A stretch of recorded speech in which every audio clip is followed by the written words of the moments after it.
Naniniwala ba kayo na kapag galit ang isang tao, nakikita po natin ang tunay na pag-uugali nito o pagkatao nito? At mukhang ganun po ang nangyari dito kay Sara Duterte. Kapag walang problema, walang issue, napakabait, ang galing magsalita, napakamagalang, magpapakita pa ng pagsimba sa iba't ibang simbahan, kung ano-ano pang mga mabubuting asal. Pero kapag nag-meltdown, lumalabas po yung tunay na pagkatao. At ano po yung pagkatao na yon? Kilala po ang mga Duterte doon, katulad po nung kanilang ama na umaming mamamatay tao. Ito namang si Sara Duterte, hindi umaaming mamamatay tao pero sinasabi niya, yung kaisipan niya na gusto niyang pumatay ng tao. No? Ito po, pakinggan po ninyo. Ang bahagi ng mga ebidensya na ipinresenta kahapon, day 4 ng prosecution sa pamamagitan ng testimonya ni Attorney Jeremy Lotok. Putang ina ninyo! Itong ginagawa ko eh. Putang ina, hindi mo pala gusto ginagawa mo eh. Bakit mo sinisira pangalan ko? Joel Chua.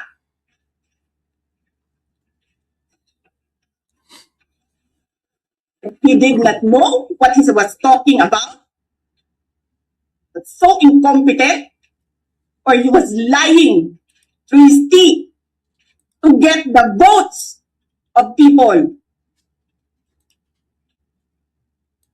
Putang ina ninyong lahat. Martin Romualdez, Lisa Marcos, Bongbong Marcos. Grabe, no? Ang lupit. Pet malu. Yan ang gustong maging presidente ng mga DDS. Tapos kami yung nagsisinungaling? Nagpipigil ako eh. Kasi gusto ko lang magtrabaho. Gusto ko lang tapusin nyo na yung ng show ninyo dyan sa House of Representatives para makabalik na kami. We have 2 more. Ang ina ninyo.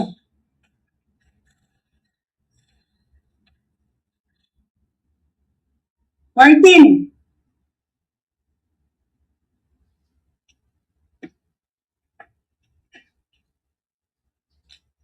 Nangangampanya tayo. Nakasakay tayo sa eroplano. Magkatabi tayo. Nagre-reklamo ka, putang ina ka, walang pera. Kasi maalis mo man ako sa presidential days, hindi pa rin ikaw ang presidente, tingina mo. Walang buboto sa'yo. Please lang. Okay. Thank you. Wala. So, Your Honor, Grabe, no, mga tol? Yan yung pangarap ng mga Duterte supporter na maging presidente natin mula 2028. Wag naman po sana. Ito nga po yung nangyari kahapon.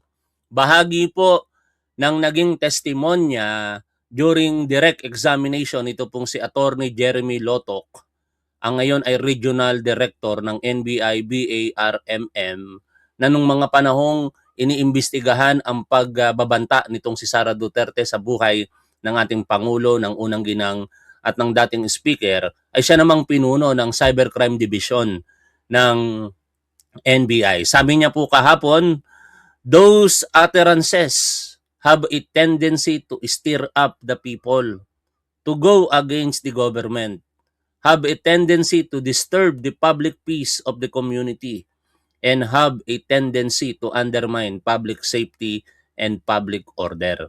At tama po siya dyan, mga tol, sapagkat it follows nung magsalita si Sara Duterte ng mga ganong kataga, grabe yung mga supporter niya, lalong lumakas yung kanilang pagnanais na matanggal si Pangulong Bongbong Marcos sa pwesto nito at sa mga kaparaan ng ginawa nila.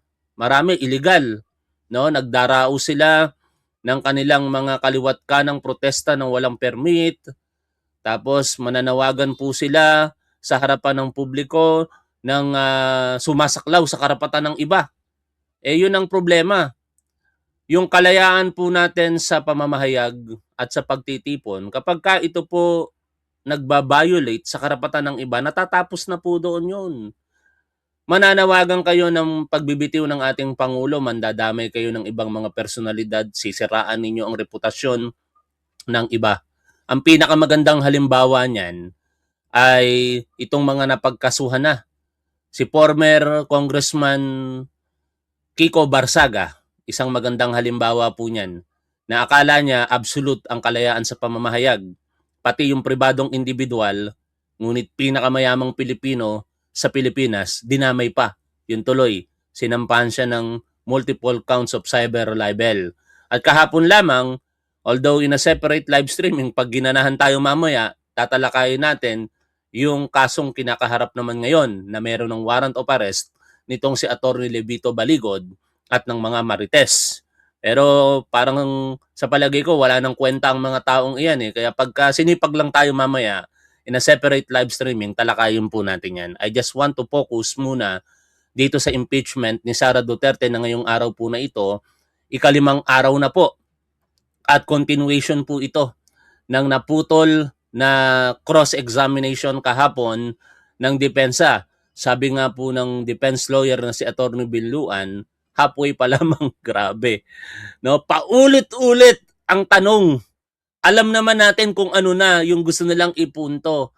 Gusto nilang ipunto na magkaroon ng pagduruda sa ginawang investigasyon ng NBI. Pero ang pinaka dapat kasing pinag-uusapan, may ginawa ba si Sara Duterte na pagbabanta?